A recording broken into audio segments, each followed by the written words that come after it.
যেহেতু মাৰ্চ মাহৰ শেষৰ ভাগত যেহেতু পৰীক্ষাবোৰ অন্ত হ'বগৈ আৰু সেইকাৰণে আমি ইতিমধ্যে ৰাজ্যিক নিৰ্বাচন আয়োগক আমি জনাইছোঁ যে তেওঁলোকে 1 বা 2 তাৰিখে যদি নিৰ্বাচন যদি অনুষ্ঠিত কৰা যদি অধিসূচনা জাৰি কৰে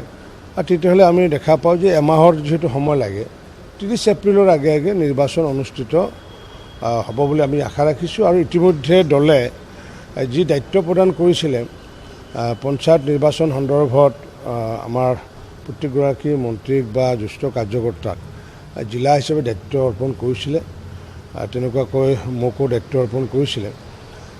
মই ইতিমধ্যে সেই দায়িত্ব মই যি আমাৰ বিলাসীপাৰা সাংগঠনিক জিলা আৰু ইয়াৰ উপৰিও আমাৰ দৰং জিলা গতিকে দৰং জিলা আৰু বিলাসীপাৰা সাংগঠনিক জিলাত ইতিমধ্যে আমি যিমানখিনি কৰিবলগীয়া আছে সেইখিনি আমি ইতিমধ্যে কৰি আহিছোঁ আৰু ঠিক তেনেকুৱাকৈ অনুৰূপভাৱে বাকীসকলেও ইতিমধ্যে তেনেকুৱা কামখিনি সমাপ্ত কৰিছে যেহেতু এইবাৰ যেহেতু ৰাজনীতি মুক্ত পঞ্চায়ত আমি কৰিবলৈ গৈ আছোঁ গতিকে আমি কোনো এগৰাকী প্ৰাৰ্থীৰ ক্ষেত্ৰতে আমাৰ কোনো ধৰণৰ সমৰ্থন বা বিৰোধিতাৰ কথা আহি নপৰে ভাল মানুহ যাতে পঞ্চায়তত যাতে আহি নিৰ্বাচনত অংশগ্ৰহণ কৰিব পাৰে ৰাজনৈতিক দলে যি পঞ্চায়ত চলাই আহিছে ইমান বছৰে যি দলে নহওক কিয় হঠাতে দেখা পাওঁ যে কণ্ট্ৰলিংটো থাকে ৰাজনৈতিক দলৰ ওপৰত গয়া ৰাইজৰ কণ্ট্ৰলিং নাথাকে কিন্তু এইবাৰ ৰাজনৈতিক দলৰ পৰিৱৰ্তে গয়া ৰাইজক এইবাৰ কণ্ট্ৰলিং ব্যৱস্থাটো আমি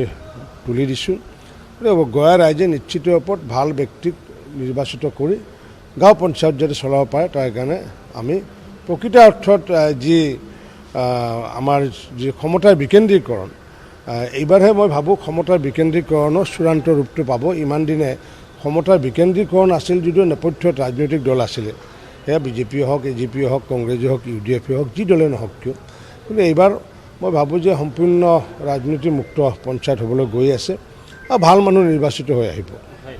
যেহেতু মাৰ্চ মাহৰ শেষৰ ভাগত যেহেতু পৰীক্ষাবোৰ অন্ত হ'বগৈ আৰু সেইকাৰণে আমি ইতিমধ্যে ৰাজ্যিক নিৰ্বাচন আয়োগক আমি জনাইছোঁ যে তেওঁলোকে 1 বা 2 তাৰিখে যদি নিৰ্বাচন যদি অনুষ্ঠিত কৰা যদি অধিসূচনা জাৰি কৰে আৰু তেতিয়াহ'লে আমি দেখা পাওঁ যে এমাহৰ যেহেতু সময় লাগে 30 এপ্ৰিলৰ আগে আগে নিৰ্বাচন অনুষ্ঠিত হ'ব বুলি আমি আশা ৰাখিছোঁ আৰু ইতিমধ্যে দলে যি দায়িত্ব প্ৰদান কৰিছিলে পঞ্চায়ত নিৰ্বাচন সন্দৰ্ভত আমাৰ প্ৰত্যেকগৰাকী মন্ত্ৰীক বা জ্যেষ্ঠ কাৰ্যকৰ্তাক জিলা হিচাপে দায়িত্ব অৰ্পণ কৰিছিলে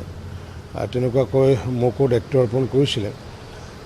মই ইতিমধ্যে সেই দায়িত্ব মই যি আমাৰ বিলাসীপাৰা সাংগঠনিক জিলা আৰু ইয়াৰ উপৰিও আমাৰ দৰং জিলা গতিকে দৰং জিলা আৰু বিলাসীপাৰা সাংগঠনিক জিলাত ইতিমধ্যে আমি যিমানখিনি কৰিবলগীয়া আছে সেইখিনি আমি ইতিমধ্যে কৰি আহিছোঁ আৰু ঠিক তেনেকুৱাকৈ অনুৰূপভাৱে বাকীসকলেও ইতিমধ্যে তেনেকুৱা কামখিনি সমাপ্ত কৰিছে যেহেতু এইবাৰ যেহেতু ৰাজনীতি মুক্ত পঞ্চায়ত আমি কৰিবলৈ গৈ আছোঁ গতিকে আমি কোনো এগৰাকী প্ৰাৰ্থীৰ ক্ষেত্ৰতে আমাৰ কোনো ধৰণৰ সমৰ্থন বা বিৰোধিতাৰ কথা আহি নপৰে ভাল মানুহ যাতে পঞ্চায়তত যাতে আহি নিৰ্বাচনত অংশগ্ৰহণ কৰিব পাৰে ৰাজনৈতিক দলে যি পঞ্চায়ত চলাই আহিছে ইমান বছৰে যি দলে নহওক কিয় হঠাতে দেখা পাওঁ যে কণ্ট্ৰলিংটো থাকে ৰাজনৈতিক দলৰ ওপৰত গয়া ৰাইজৰ কণ্ট্ৰলিং নাথাকে কিন্তু এইবাৰ ৰাজনৈতিক দলৰ পৰিৱৰ্তে গয়া ৰাইজক এইবাৰ কণ্ট্ৰলিং ব্যৱস্থাটো আমি তুলি দিছোঁ গয়া ৰাইজে নিশ্চিত ওপৰত ভাল ব্যক্তিক নিৰ্বাচিত কৰি গাঁও পঞ্চায়ত যাতে চলাব পাৰে তাৰ কাৰণে আমি প্ৰকৃত অৰ্থত যি আমাৰ যি ক্ষমতাৰ বিকেন্দ্ৰীকৰণ এইবাৰহে মই ভাবোঁ ক্ষমতাৰ বিকেন্দ্ৰীকৰণৰ চূড়ান্ত ৰূপটো পাব ইমান দিনে ক্ষমতাৰ বিকেন্দ্ৰীকৰণ আছিল যদিও নেপথ্যত ৰাজনৈতিক দল আছিলে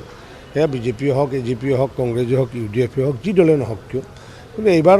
মই ভাবোঁ যে সম্পূৰ্ণ ৰাজনীতিমুক্ত পঞ্চায়ত হ'বলৈ গৈ আছে আৰু ভাল মানুহ নিৰ্বাচিত হৈ আহিব